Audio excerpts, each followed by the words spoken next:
De eso se trata. Hablemos de la historia de los buenos vinos. Con Pedro Escobar. De eso se trata. Bueno, pues ya llegó el momento de hablar de vinos. Y obviamente Pedro Escobar ya está aquí en el De eso se trata. Querido Pedro, ¿cómo estás? Pues yo estoy muy contento, Ricardo, de retomar esta colaboración en la que hablamos de personajes verdaderamente fabulosos dentro del mundo del vino y que cambiarán para siempre esta maravillosa industria. Esta semana, pues no va a ser la excepción, porque te traigo la vida de un hombre que, pese a pertenecer a una familia multimillonaria, vivió varias vidas dentro de una sola. Te estoy hablando del barón Philippe de Rothschild, un hombre que a lo largo de una larga vida, 86 años, pues destacó en varias facetas. Llegó a ser, bueno, además de multimillonario, filántropo, llegó a ser piloto de automovilismo profesional. También fue un destacado poeta, fue guionista, así como los compañeros de aquí de TV WAP y Radio WAP. Fue productor teatral, por cierto, de la primera producción cinematográfica hablada de Francia. Y lo que nos atañe en esta sección fue dueño y director de una de las casas más prestigiosas del Valle de Burdeos, en Francia, que gracias a su dirección pues logró niveles de excelencia y de proyección internacional verdaderamente impresionantes. Estoy hablando de un personaje así, casi como un Rico McPato, así. Oye, como una mezcla entre Rico McPato, Sport Billy y todos los superhéroes esos, ¿no? Pero en buena onda, y bueno, quién sabe si tenía la alberca de oro a donde se metía a bañarse cuando andaba medio deprimido, pero pues en una de esas, ¿no?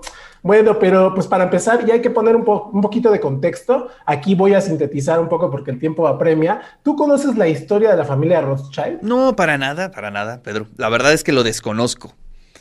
Bueno, pues hablamos de una familia de las más poderosas de la historia del mundo. Se remite, los primeros Rothschild se pueden encontrar en la historia en el siglo XII, pero los que nos atañen, los banqueros judíos de origen alemán, se empezaron a contar desde el siglo XVII. El primero de ellos fue Mayer Amschel Bauer. Fue un hombre de orígenes humildes que nació en un gueto y vivió en un gueto de judíos en Frankfurt, en su ciudad natal, y fue un genio de las finanzas. Realmente esa es la palabra. Gracias a sus habilidades manejando grandes capitales, pues pudo incrementar la fortuna de muchas personas, de todos quienes ponían su dinero y lo ponían a trabajar en sus manos. Pues logró él mismo hacerse de una gran fortuna manejando sobre todo los dineros de nobles como el príncipe Guillermo de la Alemania de su época. Y pues nada, este hombre, pues gracias a sus habilidades como banquero, como inversionista, logró hacerse de un capital que supo invertir muy hábilmente.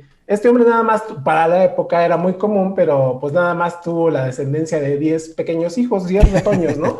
Nada más. Ellos, sí, también era productivo por ahí. Obviamente no había televisión ahí. Sí, no. Y había que liberar el estrés, ¿no? Los 5 varones les instruyó esta pasión por las finanzas y los mandó con capital de ellos, ya con su propio banco, Rothschild, los mandó a las 5 capitales más importantes de Europa, que en ese momento eran Austria, eran Viena, eran Roma, Nápoles y Londres. Y Londres principalmente, esta sería muy importante. De esta segunda generación de Rothschild, la de Londres fue decididamente importante en la historia y marca un punto de quiebre.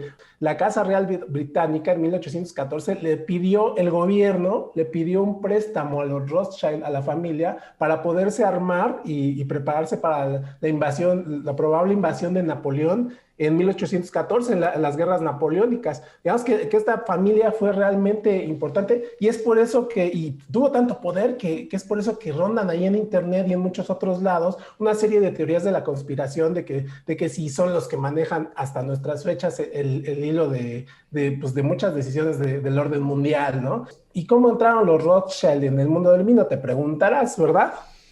Una cosa lleva a la otra, querido Pedro, ¿no? El buen gusto me imagino que se les dio.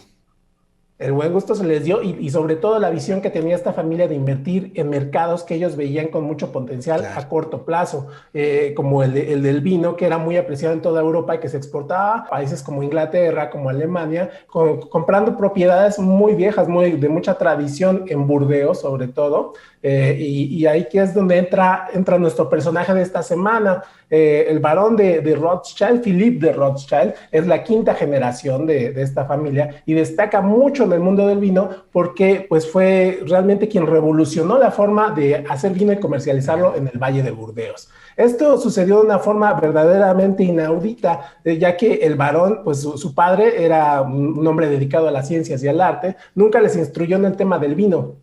En realidad, su padre, Henry de Rothschild, era abstemio, de manera que nuestro personaje, Philippe de Rothschild, conoció el vino hasta los 18 años, en 1918. Como debe de ser, como debe de ser. Así es, como debe de ser, como dicta las normas.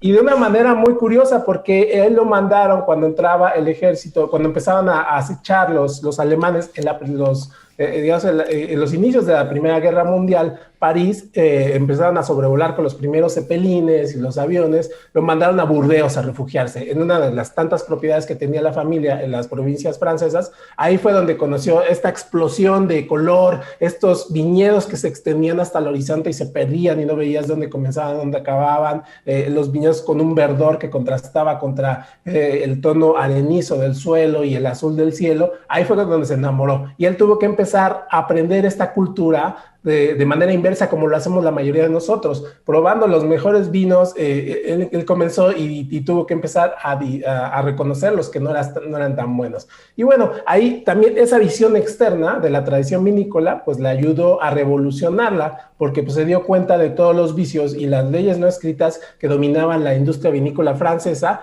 Por ejemplo, pues que el vino que salía de las bodegas, pues se distribuía en grandes toneles enormes que se vendían a inversionistas, a mayoristas, a vendedores a detalle, pero no se embotellaban en las bodegas.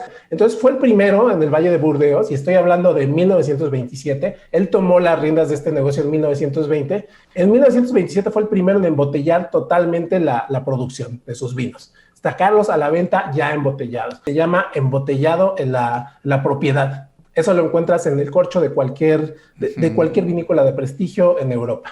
Y también fue el primero, y es también por lo que es muy famoso, en identificar sus vinos con una etiqueta ilustrada. No existían las etiquetas. Es el primero que le entra.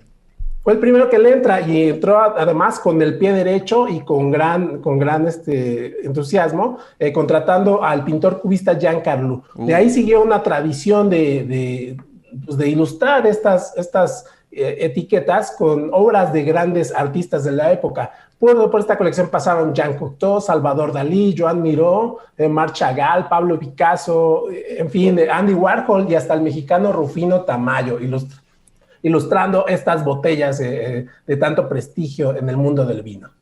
¿Cómo ves, Ricardo? ¡Wow! ¡Qué historia, padrísimo! Por donde pasaba esta familia se iba, pues, prácticamente revolucionando todo, ¿no? Y bueno, pues interesante, a partir de esta familia se crean también muchos mitos, pero creo que la presencia, por lo menos en la historia del vino, es fundamental, no se puede entender sin ellos, ¿no?